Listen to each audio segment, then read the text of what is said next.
Les mardis de l'info sur Horizon. 19h-20h avec Stéphane Salzman.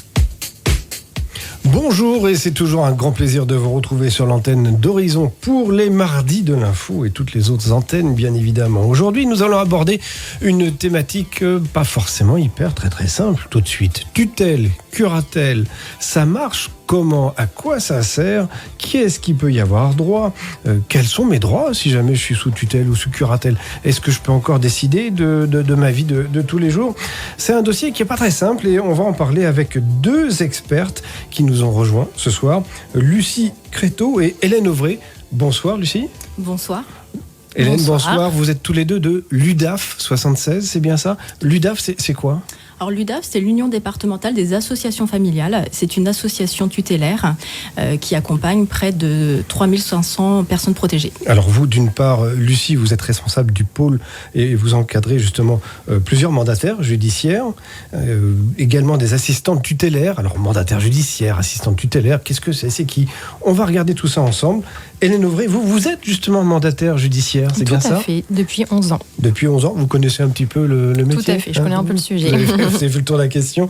Et vous êtes également conseillère au service information et soutien aux tuteurs familiaux. Ah, donc déjà là on commence à apprendre pas mal de choses, à découvrir pas mal de choses. C'est que d'une part, il y a des organismes qui vont accompagner les personnes qui rencontreraient des soucis de santé graves, importants, au point que leur jugement puisse être altéré. Tout à fait. Ça serait quel genre de personnes? Tout le monde peut être concerné un jour dans sa vie de rencontrer quelqu'un qui a une altération de ses facultés mentales et ou corporelles, donc que ce soit dans le cadre professionnel ou familial, ou même pour soi-même, puisqu'effectivement personne n'est à l'abri d'un handicap, d'une maladie évolutive, dégénérative, ou même d'un accident de la vie. Ouais.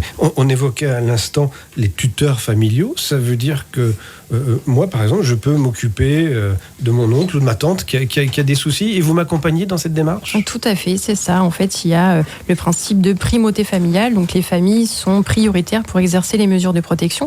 Et d'ailleurs, en France, elles exercent la moitié des mesures de protection. Et donc, il faut savoir que le tribunal attend quand même... les familles ont les mêmes devoirs que les professionnels. Donc, elles ont besoin forcément d'être accompagnées puisqu'elles n'ont pas ce niveau de formation. C'est un métier aussi. Tout à fait. Ça ne s'improvise pas. Et donc, on est là pour les soutenir et puis les accompagner dans l'exercice de ce mandat. Alors, vu de très loin, comme ça, avec Luc, qui réalise notre émission ce soir, comme chaque soir, merci Luc, merci beaucoup. On se disait, mais être sous tutelle, sous curatelle, ça nous enlève toutes nos libertés, non ? Non, pas du tout. En fait, on est là surtout pour soutenir en fait leurs droits, leurs libertés, garantir leurs droits et leurs libertés, tout en les accompagnant, en les protégeant du mieux qu'on peut, et puis surtout toujours avec leur avis, soutenir leur autonomie, les accompagner vraiment dans leur projet de vie. Vraiment, l'idée c'est pas de normaliser la vie des personnes qui sont vulnérables, c'est de les accompagner dans leur projet de vie. Vraiment, voilà. Il y a un mot qui m'a un petit peu fait peur là. Depuis tout à l'heure, c'est juge. Il y a un juge dans l'histoire. Oui, effectivement. Nous intervenons après avoir été mandatés, désignés par le juge des tutelles, puisqu'effectivement, c'est lui qui va décider de la mesure de protection de la personne vulnérable. On a eu, peut-être que vous l'avez croisé, vous de votre côté, de l'autre côté du poste, il y a eu un très beau reportage qui a été diffusé sur France 5 il y a une semaine à peu près, de Lucie Dégout, à propos justement de cette situation. Et il y avait, souvenez-vous, le portrait d'un juge qui était très loin aux couleurs. Je ne m'attendais pas à voir un juge qui soit aussi à l'écoute, qui soit autant dans l'accompagnement. Alors, chacun a sa personnalité, mais effectivement, les juges interviennent auprès de personnes qui sont vulnérables, donc on est en face d'êtres humains qui sont en souffrance, donc il est nécessaire effectivement d'avoir une écoute attentive et d'avoir de l'empathie pour comprendre les difficultés et vraiment prononcer au mieux les mesures de protection qui seront adaptées aux situations des personnes. Hélène Auvray, il y a le point de départ, c'est quoi? Sur ce documentaire fabuleux, il y avait dans mon souvenir donc une maman qui était âgée, très âgée, qui avait peut-être pas toutes ses facultés, mais qui avait quand même son mot à dire, et puis qui était toujours là, très présente, et il y avait sa famille autour d'elle. quel est le point de départ ? À quel moment il va falloir prendre la décision de faire appel à un juge ? Alors c'est toujours une décision parfois difficile à prendre par la famille. Moi je rencontre beaucoup de familles et qui nous disent que la décision n'est pas facile à prendre, même de passer la porte, de venir nous consulter pour avoir des conseils. Je pense qu'il ne faut pas vraiment attendre dès les premières difficultés pour voir si vraiment effectivement qu'est-ce qu'on peut mettre en place, est-ce qu'on peut anticiper, est-ce qu'il y a d'autres alternatives que la mesure de protection. Et puis effectivement si... on peut évaluer la situation, se dire si effectivement, est-ce qu'aujourd'hui, il y a vraiment besoin, nécessité de mettre en place cette mesure de protection ? Parce que ça fait partie des critères pour mettre en place une mesure de protection, que ce soit nécessaire, proportionnel et subsidiaire. Subsidiaire, ça veut dire qu'il faut vraiment que ce soit le dernier recours. D'accord, donc on ne sort pas ça comme ça du chapeau en se disant tiens, yoyote un peu, on va arranger ça et puis vivement l'héritage, quoi. Non, pas du tout. Ouais. On fait attention à la personne, on fait attention à l'accompagnement de la personne en question, jusqu'à même à lui redonner une autonomie, un savoir, à retrouver ses repères. Oui, tout à fait. L'idée de la mesure de protection, c'est vraiment de travailler sur l'autonomie de la personne protégée, bien sûr en fonction de ses capacités de compréhension et son autonomie. Après, la mesure de protection, elle a une durée. Donc, dans l'idée, dans les textes, c'est que la mesure de protection ne dure pas forcément toute la vie et que si à un moment donné, effectivement, on peut arrêter cette mesure, l'idée, c'est qu'on puisse l'arrêter, soit par une demande de main levée, ou alors, si effectivement la mesure de protection est encore nécessaire, mais qu'elle est un peu trop forte aujourd'hui, on peut aussi demander à l'alléger. Donc là-dessus, tout ça se passe dans le dialogue. Tout à fait, c'est important de travailler dans la collaboration, dans la construction du projet de vie de la personne pour travailler au mieux sur le développement de son autonomie et puis voir si effectivement ses capacités lui permettent ou pas dans l'avenir de reprendre en gestion ses affaires. Tutelle, curatelle, c'est notre thématique de ce soir dans les Mardis de l'Info avec nos deux expertes de l'UDAF 76, Lucie Créteau et Hélène Auvray. Vous allez voir, on va continuer à creuser ce sujet qui n'est pas très très simple, mais au moins on va essayer de bien comprendre qu'est-ce que c'est qu'une tutelle, qu'est-ce que c'est qu'une curatelle. Tutelle renforcée, curatelle renforcée, c'est quoi les vrais bons termes ? Alors les vrais termes, ça va être curatelle, donc curatelle simple, curatelle renforcée et tutelle. Et tutelle. Et tout tutelle, à fait. Voilà. Et toujours la famille, bien sûr, qui a son mot à dire dans l'histoire.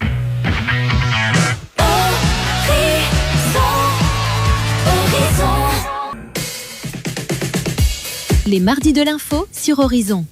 19h-20h avec Stéphane Salzman. Et ce soir, dans les Mardis de l'Info, nous parlons tutelle, curatelle. Ça marche comment ? À qui ça s'adresse ? Est-ce que ça dure longtemps ? Est-ce que ça dure pas longtemps ?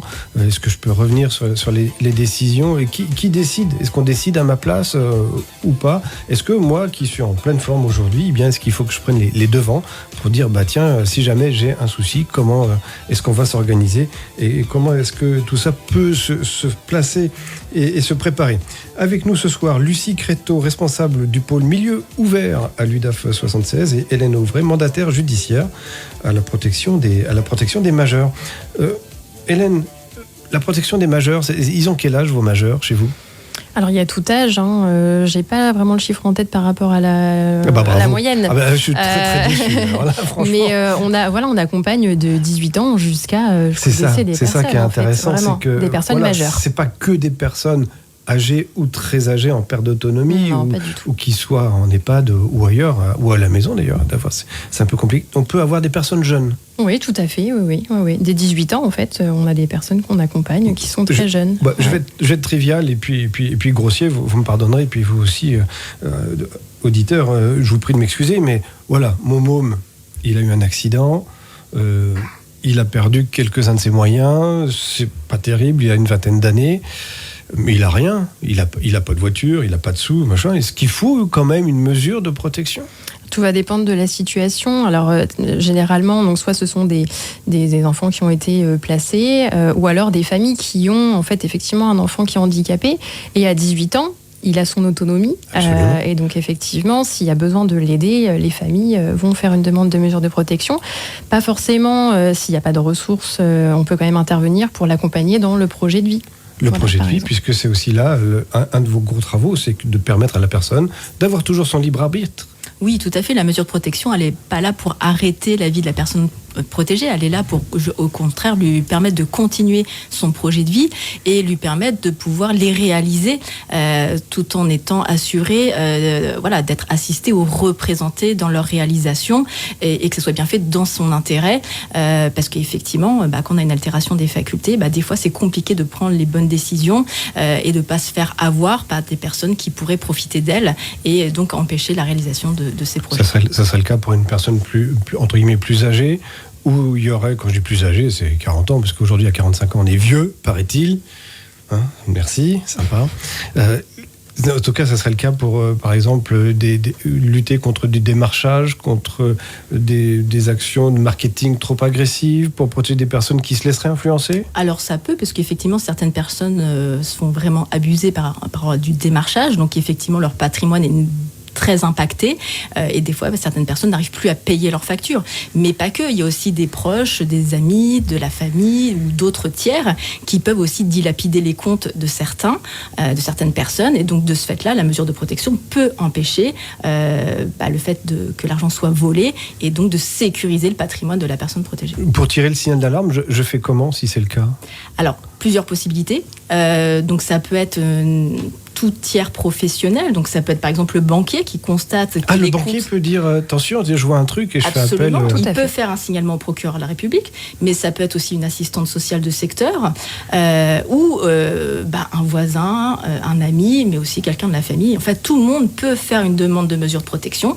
Alors après, le chemin ne va pas être le même en fonction que l'on soit un professionnel ou quelqu'un de la famille, mais tout le monde qui constate qu'une personne est en situation de vulnérabilité et qu'elle se met en difficulté, tout le monde peut intervenir et faire une demande. Ouais. Quand un mandataire, il va faire quoi comme travail, un mandataire judiciaire ? Qu'est-ce que ça va être son travail au quotidien ? Alors ça va dépendre de beaucoup de choses. On intervient vraiment dans tous les champs, on va dire, de la vie de la personne. Mettons, j'arrive plus avec les impôts, l'administratif. Est-ce que vous pouvez m'aider là-dessus ? Oui, tout à fait. En fait, on aide là où il y a besoin. Vraiment, l'idée, c'est qu'on ne va pas faire à la place de la personne. On l'aide quand la personne a besoin de faire des démarches. Je vais vous donner un exemple.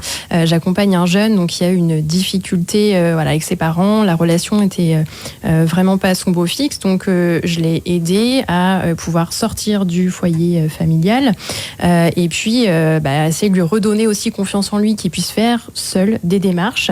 Et puis j'interviens ponctuellement quand il n'y arrive pas ou quand effectivement il a besoin d'aide pour réajuster. Il va faire sa demande, sa recherche de logement seul. S'il a besoin d'aide pour souscrire une assurance habitation par exemple, je peux l'aider, etc. Donc, vraiment l'idée c'est que je ne fais pas à la place de la personne, je l'aide là où il y a besoin d'aider. Oui, Lucie Créteau, je croyais que c'était une grosse machine, très anonyme tout ça. Et de ce que j'entends avec Hélène, c'est que il y a une proximité, il y a une vraie personnalisation. Absolument, et c'est vraiment l'idée de la protection, c'est de la personnaliser au maximum et de s'adapter aux volontés de la personne pour respecter son projet de vie.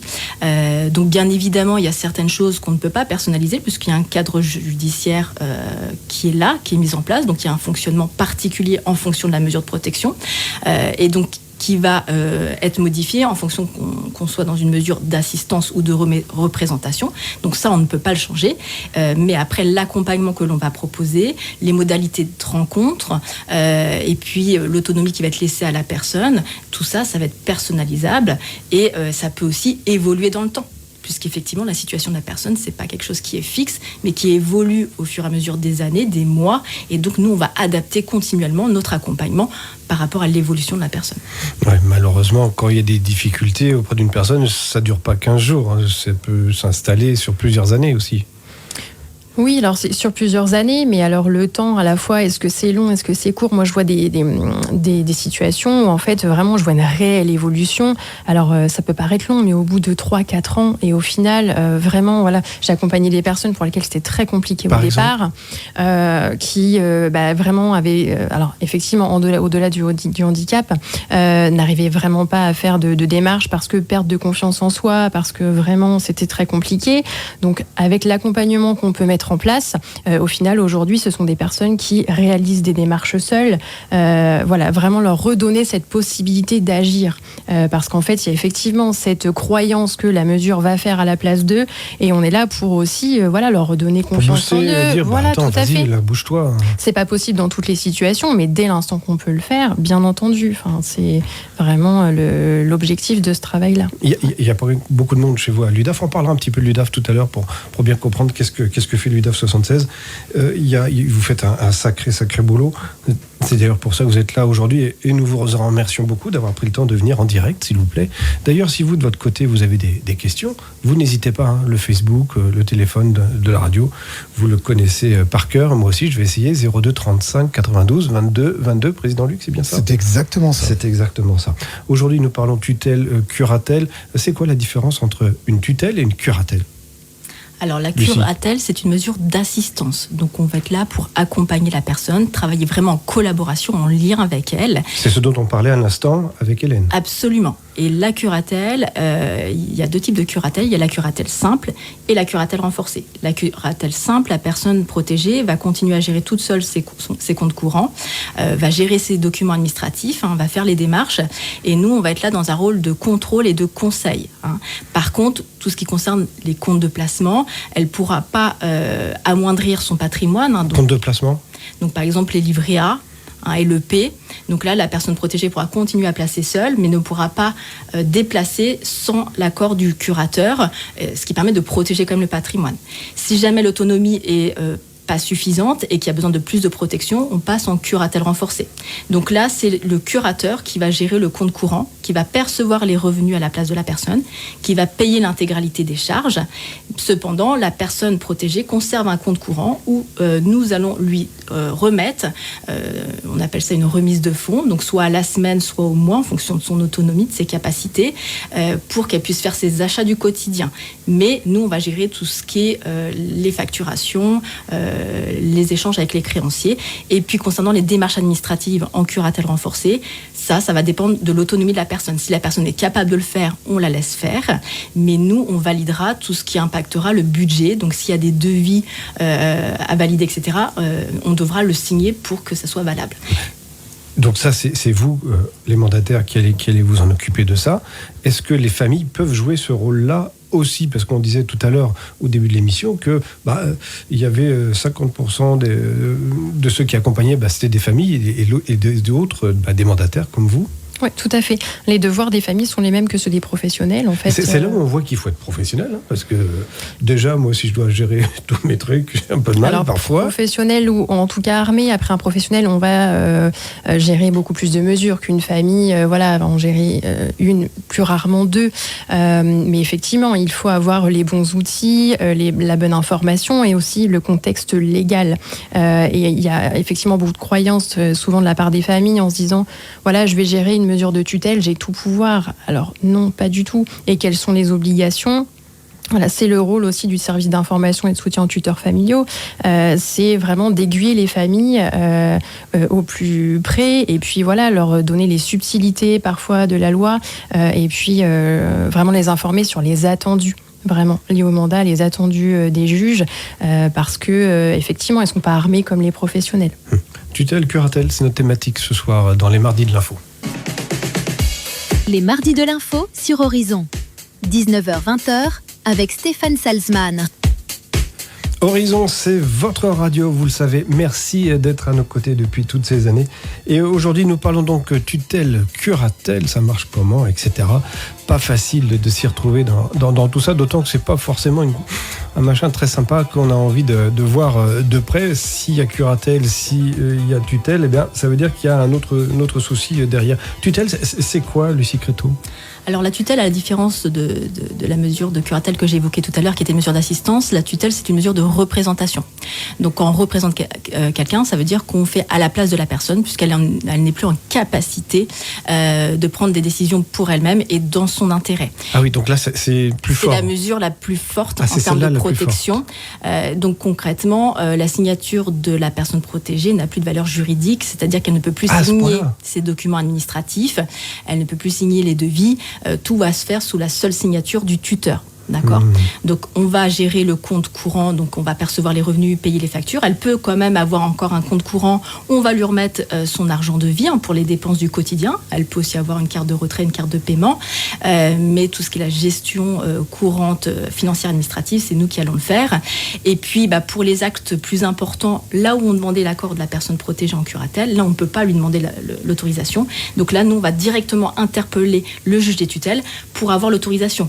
Par exemple, si on veut déplacer de l'argent sur un livret A pour un projet vacances, en curatelle, on demande juste à la personne protégée de co-signer avec nous. Mais là, on ne peut pas. Donc là, on va demander l'autorisation du juge pour déplacer de l'argent du livret A pour pouvoir financer le projet vacances. Vous parlez des tuteurs. C'est toujours le même tuteur qui va me suivre ou est-ce que c'est à chaque fois une personne lambda, X, Y, Z ? Alors, les mandataires interviennent sur des secteurs géographiques précis, voilà. Donc en fait, le mandataire est référent d'un certain nombre de personnes protégées, et donc effectivement l'idée c'est que le mandataire judiciaire accompagne la personne tout au long de la vie de la mesure de protection, mais bien évidemment si la personne protégée déménage, il y aura forcément un changement de mandataire judiciaire puisqu'il ne va pas élargir son champ d'intervention. Est-ce que j'ai affaire quand j'appelle, que je suis accompagné, est-ce que je tombe sur une plateforme ou est-ce que je tombe directement sur vous, Hélène Auvray ? Alors pour être accompagné, non, il y a un mandataire référent, donc bien entendu, on donne nos coordonnées, nos lignes directes aux personnes que l'on accompagne. Donc je suis dans cette situation-là, si j'appelle, je tombe sur vous ? Oui, tout à fait. Si c'est vous faites partie des personnes que j'accompagne, oui, tout à fait. Ils ont mon numéro de téléphone. Par exemple, vous avez reçu des coups de fil ? Ah, tout à fait, oui, des SMS, des mails, voilà. Il y a vraiment pas mal de canaux. C'était pour parler de quoi ? Pour par exemple, m'indiquer que son chien avait été chez le vétérinaire, voilà, le tarif, le budget croquette à prévoir, voilà, pour le mois prochain, pour un achat de scooter, un permis qui est envisagé. Voilà, ouais, vraiment, il n'y a pas de demande type. C'est aussi une manière d'accompagner la personne dans sa vie de tous les jours. Oui, tout à fait, tout pour à lui fait. Dire, ouais, les croquettes, mais t'en as déjà pris la semaine dernière.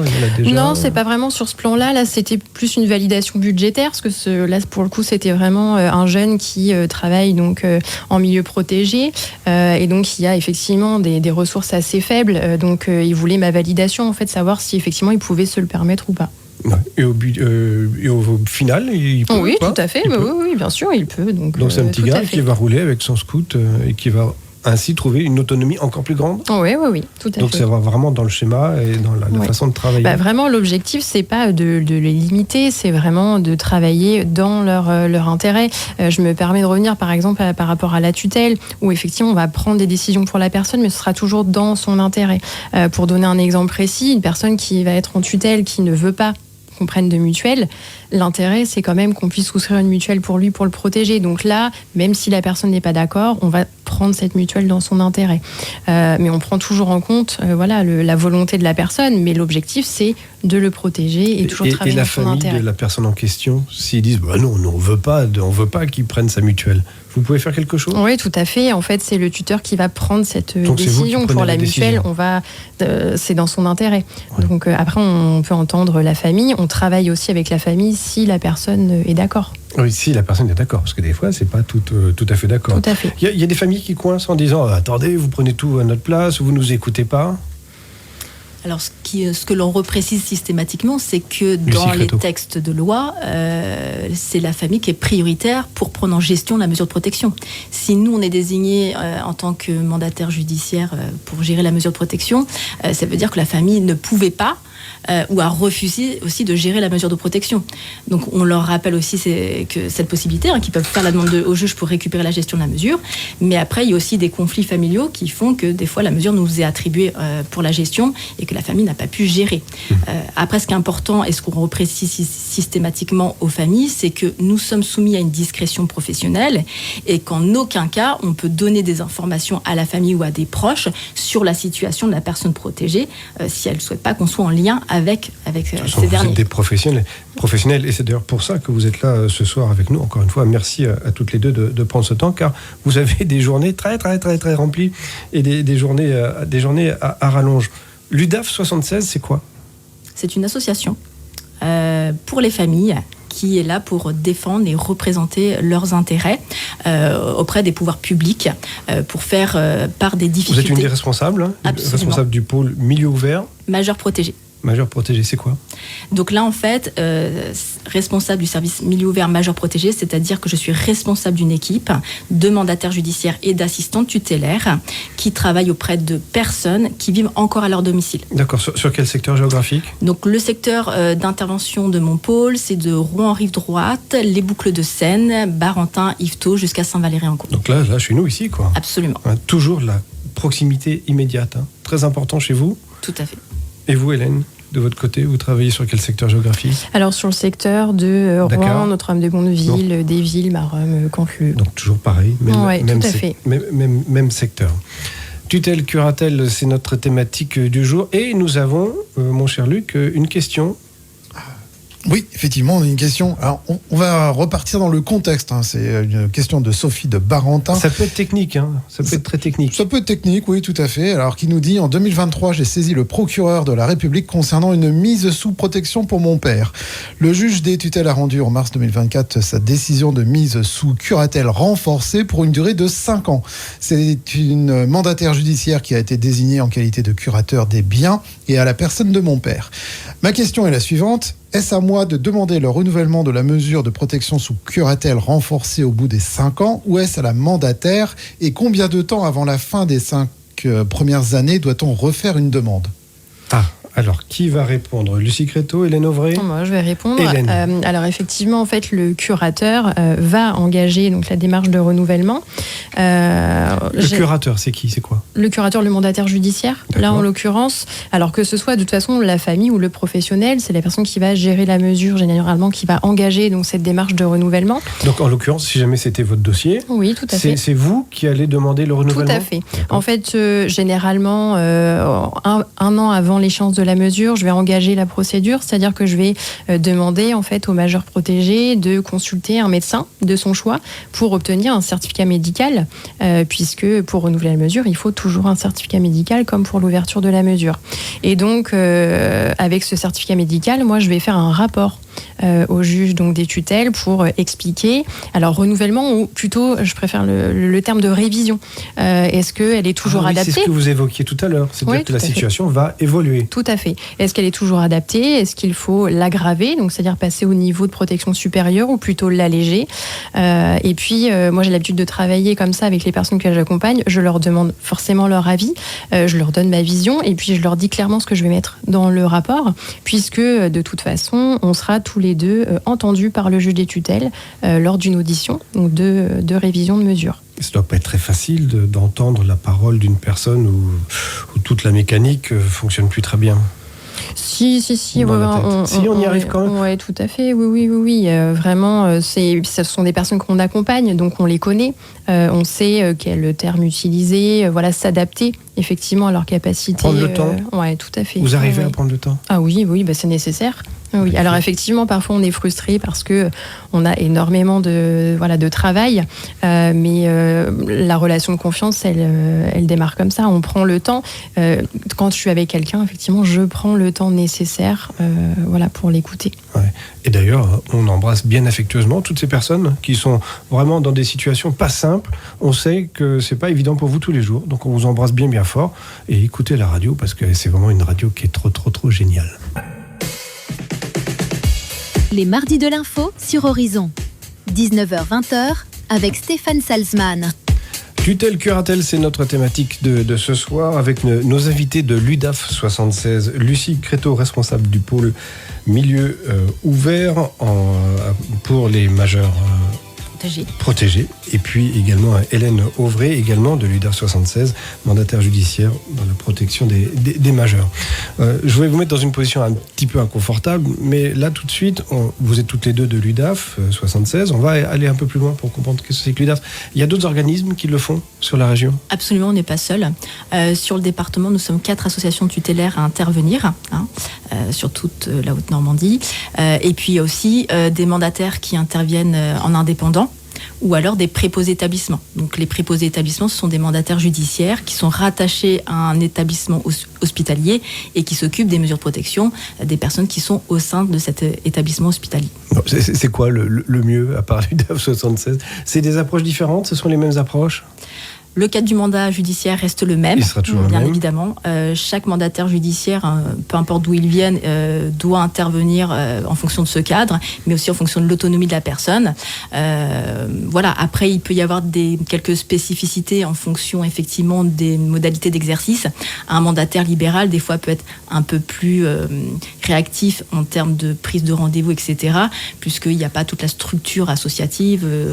Mais l'avantage aussi d'être en association, c'est qu'effectivement, pour les situations complexes, on n'est pas seul, on peut échanger, et puis on a un soutien. En association, c'est-à-dire que vous êtes une loi 1901 ?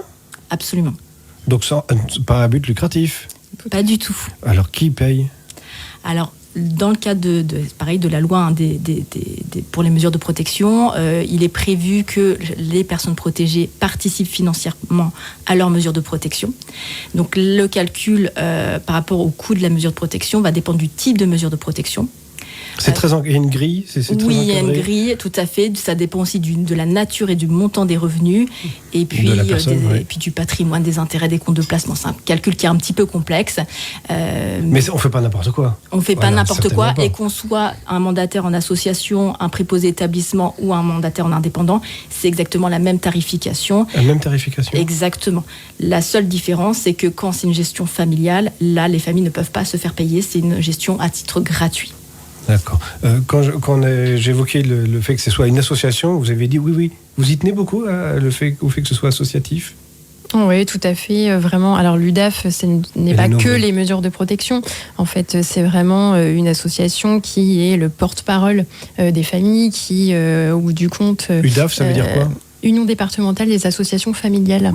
Et donc, au bout du compte, on essaye de porter la voix des familles pour faire évoluer les lois en leur faveur. Et oui, c'est très important, effectivement, de se sentir, de porter, en fait, les valeurs de l'association, oui, au-delà, effectivement, de la gestion des mesures de protection. UDAF 76, ça veut dire qu'il y a une UDAF nationale ? Alors, il y a l'UNAF au niveau national. l'UNAF, on y était presque. L'Union nationale des associations familiales qui se trouve sur Paris, effectivement, donc c'est notre fédération. Et donc, en gros, il y a une UDAF dans chaque département. Et chaque UDAF va développer ses propres services en fonction des besoins sur son territoire. Donc, à chaque fois encore, très ancré sur le territoire. Absolument. Très ancré auprès des personnes, toujours un accompagnement personnalisé. Absolument. Tout à fait. Oui, ça, c'est véritablement votre moteur. Il y a une autre question qui nous est arrivée pendant le disque tout à l'heure, c'était quand la personne décède, qu'est-ce qui se passe ? La mesure de protection, c'est du vivant de la personne. Donc tout va s'arrêter au jour du décès de la personne protégée. On ne peut plus du tout intervenir. On est obligé. Les comptes vont être bloqués. S'il y a de la famille, on va interpeller la famille pour qu'il nous désigne un notaire, ou si quelqu'un veut prendre en charge la gestion de la succession. Et puis s'il n'y a pas de famille, on va solliciter la chambre des notaires pour qu'il nous désigne un notaire pour gérer la succession. Et concrètement, on ne peut pas organiser les obsèques de la personne protégée. C'est pas vous qui faites tout ? Pas du tout. Voilà. Qui va s'en occuper dans ces cas-là ? La famille, sinon la mairie. Et puis, alors c'est quelque chose qu'on essaye quand même de travailler avec les personnes, parce que beaucoup n'ont pas de famille, ou alors des fois ne s'entendent pas avec elles, et c'est un sujet, en tout cas moi personnellement, que j'essaye d'aborder en leur indiquant que effectivement ce n'est pas moi qui vais organiser les obsèques, et du coup on peut prévoir en amont avec un contrat obsèques, etc., essayer d'anticiper et de prévoir les choses. Encore une fois, c'est un accompagnement très proche. Ce qui me surprend beaucoup quand vous intervenez toutes les deux dans l'histoire, de manière positive, c'est que vous avez une proximité avec les personnes, mais qui est surprenante, quoi. Vous êtes quasiment de la famille de la personne. On rentre quand même dans leur sphère intime, on va chez eux, alors quand ça se passe bien, bien entendu, oui, tout à fait, quand les personnes l'acceptent, oui, on se rend à leur domicile, et puis alors c'est pas le cas pour toutes les personnes, c'est vraiment aussi elles qui mettent la limite, en fait, de la relation. Il y a des personnes qui vont vraiment tout nous dire, et d'autres qui vont se mettre un peu plus en retrait, où effectivement la communication est vraiment très difficile. Il y a des personnes qu'on n'arrive pas à voir, hein, par exemple, qui se mettent vraiment en retrait. Alors pas que du fait de la mesure, mais c'est parce que c'est leur façon de vivre. Elles sont très marginales et voilà. Donc on s'adapte en fonction de la volonté de la personne. Oui, ce qui fait que vous les croisez tout un panel de situations extrêmement variées. Il faut une capacité d'adaptation, en fait. Effectivement, on n'intervient pas auprès de monsieur Untel comme auprès de madame. Voilà. Donc ça peut être madame Untel qui va vous préparer un petit café quand vous arrivez, à monsieur Truc qui va vous recevoir au milieu d'un tas d'immondices. Oui, ou voire ne pas vouloir nous recevoir. Ou pas vous recevoir. Tout à fait. D'accord. Comment vous gérez quand c'est compliqué comme ça, Lucie Créteau? Alors effectivement, on sait qu'on ne va pas intervenir de la même façon avec chaque personne. On va respecter effectivement le fait qu'elle ne veuille pas forcément nous ouvrir la porte. Après, on a aussi la possibilité de les recevoir à l'UDAF. Hein, ça, c'est tout à fait possible. Et puis, avec nos partenaires, on peut aussi les recevoir dans les locaux de certains de nos partenaires. Hein, donc voilà, on s'adapte. C'est un point très important, ça aussi. Les partenaires. Avec qui travaillez-vous? Avec tout le monde. Avec vraiment, il n'y a pas de liste exhaustive. Voilà, avec les médecins, les services d'aide à domicile, les mutuelles, les employeurs. Enfin, vraiment tout. Voilà, les employeurs aussi. Bah, bien sûr, oui. Les majeurs protégés peuvent travailler, ont le droit de travailler, travaillent pour ceux qui le peuvent. Et oui, effectivement, oui, on est en lien vraiment avec tout organisme ou tout tiers. Bon. Ce qu'il faut comprendre, c'est qu'on intervient sur tous les domaines de la vie de la personne, hein, que ce soit pour une succession, pour la vente d'un bien, pour la location d'un bien. Après, on a aussi beaucoup de personnes vulnérables qui sont auteurs ou victimes de faits. Donc, on les accompagne aussi dans beaucoup de juridictions, que ce soit les assises, le correctionnel, le pénal ou les procédures administratives. Donc, c'est vraiment le partenariat est vraiment multiple et on va vraiment s'adapter en fonction de la situation de la personne. Oui, justement, je voulais venir là-dessus, sur ces personnes qui sont hélas vulnérables. Il y en a qui en profitent et qui peuvent en abuser. Sur le plan professionnel, par exemple, si vous détectez qu'il y a un employeur qui est malveillant ou qui exploite ou où ça se passe pas bien, est-ce que vous pouvez intervenir? Absolument. On va déjà, nous, prendre son contact pour évoquer ce que nous, on a pu constater, des dysfonctionnements. On va rappeler le cadre de la loi. Si c'est ça rigole plus, là. Si c'est une situation un peu plus complexe, on va aussi pouvoir se faire aider d'avocats, bien évidemment, puisqu'on n'est pas spécialisé dans tout, donc on se fait aussi accompagner de professionnels. Mais on va rappeler le cadre de la loi et puis on va demander de régulariser dans les meilleurs délais. Et si c'est pas le cas, on va engager une procédure judiciaire avec la personne. Ça va devenir un peu plus chaud, parce que si l'UDAF commence à se réveiller sur un dossier, ça va être assez fort. Vous êtes combien aujourd'hui à l'UDAF 76 ? On est presque 150 salariés. Oui, ça fait du monde. Voilà. Avec énormément de mobilité. Vous bougez beaucoup sur le territoire. Oui, tout à fait. Oui. Alors, en fonction de notre secteur géographique, mais oui, tout à fait. En fait, on se rend sur le terrain, vulgairement parlant. Donc, oui, on va au domicile des personnes, etc. Donc, oui, on est beaucoup sur la route. Et puis, c'est pour ça aussi, donc, à l'UDAF, on est soutenu par des assistantes tutélaires et des assistants comptables pour permettre aux mandataires d'être au plus près. L'assistante tutélaire ? L'assistante tutélaire, c'est une personne avec qui on va collaborer, qui va nous aider sur l'aspect administratif. Voilà. Et puis j'en profite pour. Tiens, je passe un coup de main sur ça. Ouais, tout à fait. Voilà. Ouais. Non, parce que non seulement vous voulez des disques, mais en plus vous voulez passer un message personnel. Oui, je voulais passer un petit bonjour à mon assistante. À toutes les assistantes. Oui, à toutes les assistantes. Et vous n'avez pas d'assistante ? Sont merveilleuses. Non, on en a eu. Ouais. Vous avez eu ? Ouais. Vous pouvez noter que nous avons une grande parité dans nos invités ce soir. Bien sûr. En tout cas, on embrasse bien fort ces assistantes et vous tous et toutes qui faites quand même un travail formidable. Et on a bien compris que c'était pas forcément évident ni très simple tous les jours, parce que quand la mesure se met en place, déjà, il faut que j'accepte qu'il y ait cette mesure-là. Absolument. Ce qu'il faut bien comprendre, c'est qu'en général, les personnes qui ont une mesure de protection, au départ, sont opposées à cette mesure de protection-là. La mesure leur est imposée. J'en ai pas besoin, j'en veux pas. Exactement. Qu'est-ce que vous foutez chez moi ? Ce qui est compliqué, c'est que ça fait suite à un handicap, à un accident de la vie. Donc déjà, il faut accepter cet accident de la vie, cet handicap ou la maladie qui vient de surgir. Et en plus, on nous met une mesure de protection. Donc c'est compliqué tout ça d'accepter. Donc tout le travail des professionnels de l'UDAF, ça va être de travailler sur la mise en place de la relation de confiance, de bien expliquer quels sont les droits et libertés des personnes protégées. Parce qu'on a toujours nos droits et nos libertés. Absolument. Effectivement, certains vont s'exercer un petit peu différemment, mais il y a toujours des droits et libertés et c'est important de le rappeler. Et ce qu'on constate, c'est que toutes les personnes qui sont opposées à la mesure de protection, en général, dans l'année qui suit, comprennent l'intérêt de la mesure, comprennent là où on peut les aider, et une grande proportion des personnes qu'on accompagne après demandent à ce que la mesure soit renouvelée, puisqu'ils ont compris que grâce à la mesure, il y a beaucoup de choses qu'on puisse s'améliorer, retrouver une situation financière plus stable, plus sereine, et retrouver une qualité de vie qu'ils n'avaient plus avant la mesure. Ça doit véritablement vous redonner le sourire. Horizon, la radio de toutes les générations. Les mardis de l'info sur Horizon. 19h-20h avec Stéphane Salzman. Tutelle, curatelle, c'est notre thématique de ce soir en compagnie de nos invités de l'UDAF 76, Lucie Créteau et Hélène Auvray. Comment est-ce que vous êtes venue à ce métier-là, vous, Lucie Créteau ?